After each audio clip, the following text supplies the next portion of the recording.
Welcome to Parkinson Disease 101, a series for those that are newly diagnosed. Today I will be speaking about building your Parkinson's disease care support team.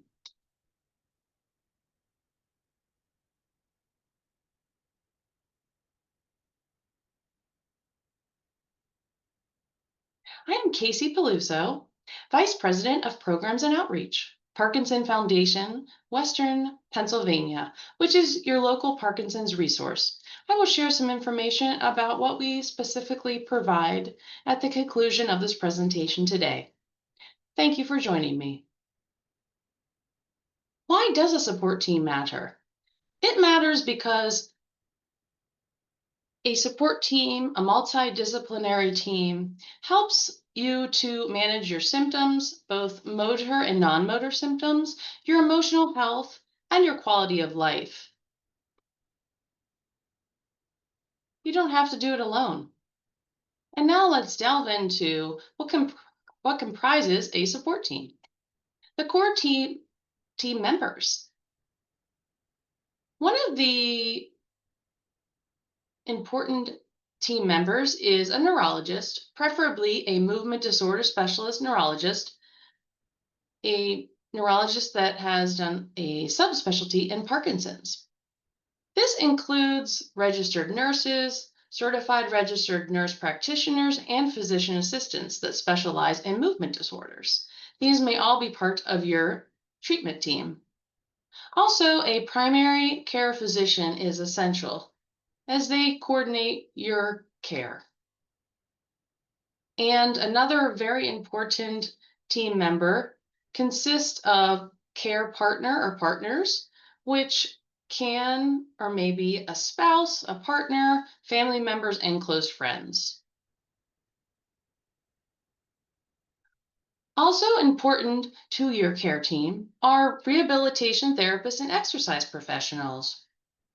In no particular order, we have a physical therapist, and a physical therapist can help you to improve mobility and balance, and preferably one that specializes in Parkinson's, LSVT, physical therapy, PWR. Those are two of the Parkinson specific trainings.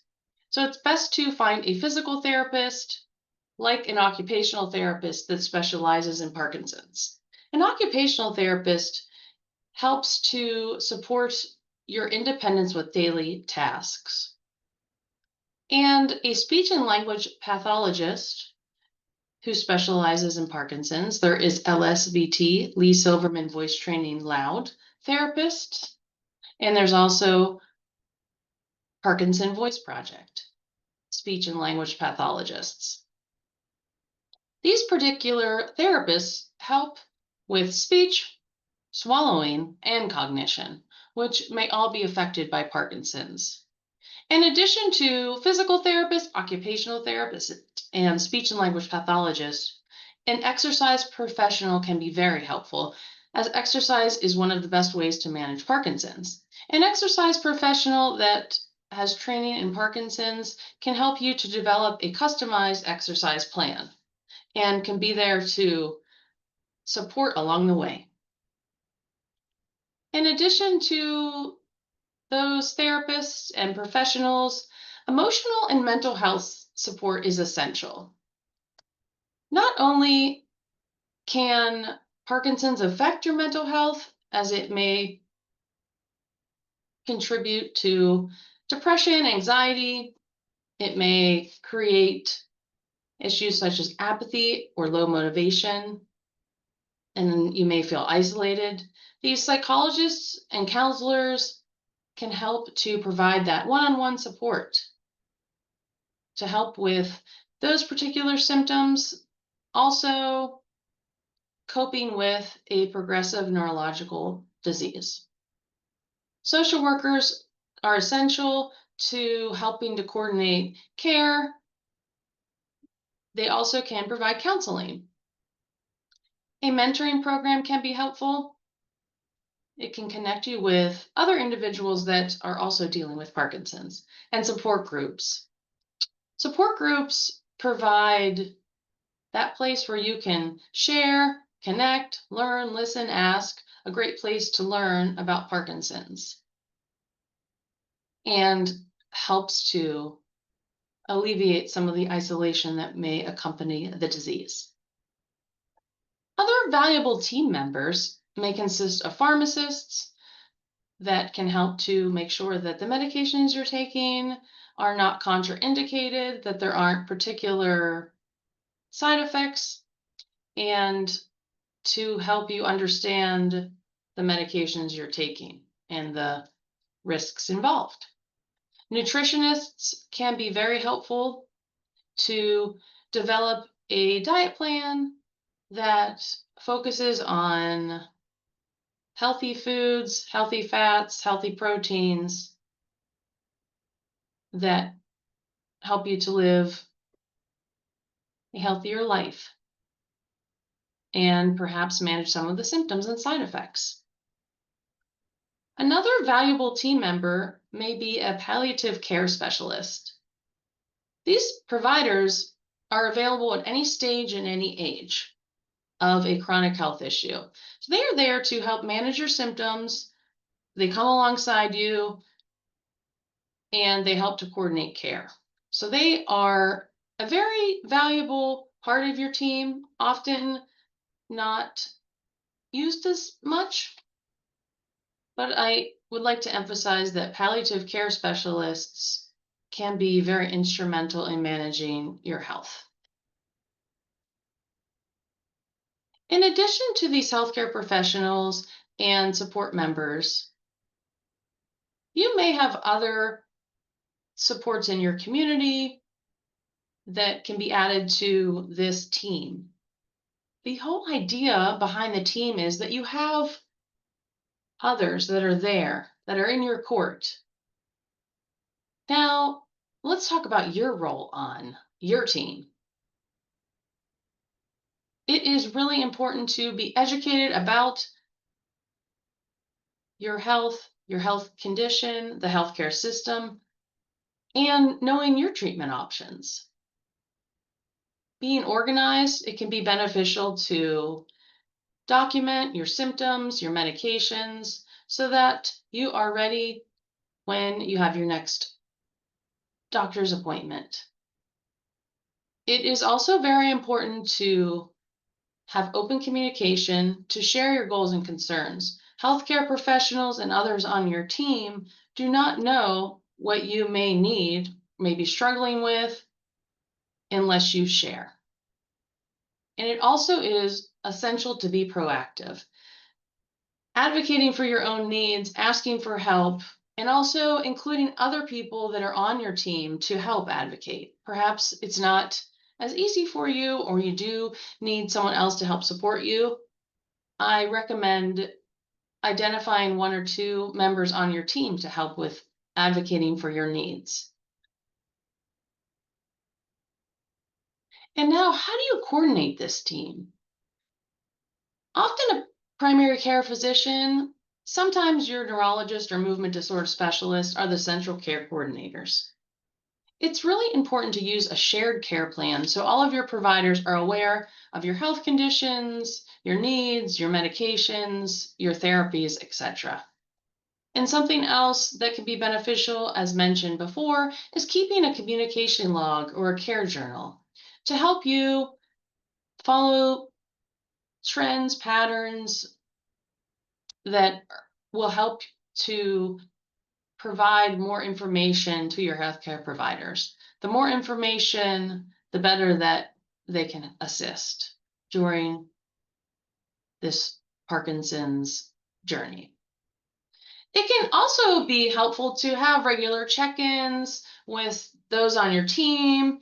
Some of them, it's not necessarily a matter of everyone being in the same room, but it can be helpful to keep that line of communication open. Go over your goals, go over your concerns. This can also be something that you can share in a support group or with a mentor. In addition to that aspect of coordinating your team, it can be very helpful to build this team early. Before before your needs escalate. So shortly after your diagnosis, start to add those therapists and exercise professionals and healthcare professionals to your team. It is a process. Be patient. And before you know it, you will have a robust team so that you're not doing this alone. And there's different levels of support. You may have those in your life that are able to provide more of the emotional support, where others may be able to provide more of that informational support, like helping to provide or find transportation for you. So there are different levels of support within your team as well. And you might need to tweak your team as the disease progresses. I also encourage open and honest communication. We've talked a lot about communication, that your healthcare professionals, providers, and those others that are on your team won't be able to help if they don't know what is going on and your needs and your goals. Also, leaning on your team for support. We know that you can't do it alone. It can be hard to ask for help. And those care partners that may be a spouse or a partner or another family or close friend, family member or close friend are so essential.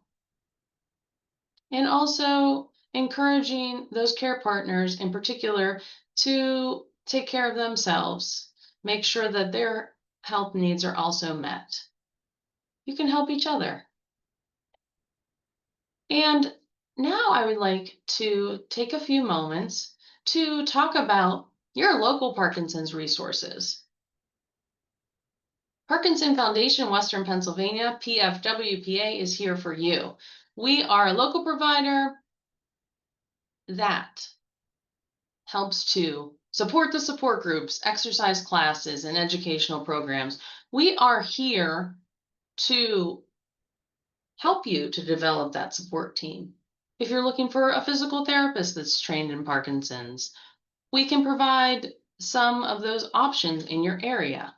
Also, we have over 30 support groups. Some are virtual, some are hybrid. We also have a women with Parkinson's only group, a newly diagnosed virtual support group. We have a support group just for care partners. We also have some support groups in which there are breakout sessions, so the care partners meet separately from those who have Parkinson's. And we have a young onset Parkinson's disease support group. So many different types of support groups and many different types of exercise classes, from yoga, boxing, delay the disease, cardio drumming, tai chi, balance, stretching, and more. And these classes are both offered in person and virtually. In addition to support groups and exercise classes, we offer an array of educational programs, monthly webinars on a variety of topics, to Zoom question and answer sessions with some of our local movement disorder specialist neurologists, an annual conference typically in April, and some other specialized programs like music therapy, art therapy, micrographia workshop. Plus, we're always here, like I said, to help you develop your team, answer a question, get information, and to listen, provide support to you and those around you that are part of your care team. I encourage you to reach out to Parkinson Foundation Western Pennsylvania. My email is listed, as well as our phone and our web address. We are here for all of you, near or far. Yes, we are Parkinson Foundation Western Pennsylvania. However, if you're further away from that, we can still help you. We have some virtual options, and we look forward to assisting you. As I conclude today, I'd like to remind you that this can be a very challenging diagnosis and feel very overwhelming. It can be helpful to take it one step at a time and start to gather those supports that will comprise your Parkinson's care support team. Ask for help, reach out, and continue to or start moving, exercise is very beneficial, and seeing your movement disorder specialist, neurologist. Thank you for your time, and reach out with any questions.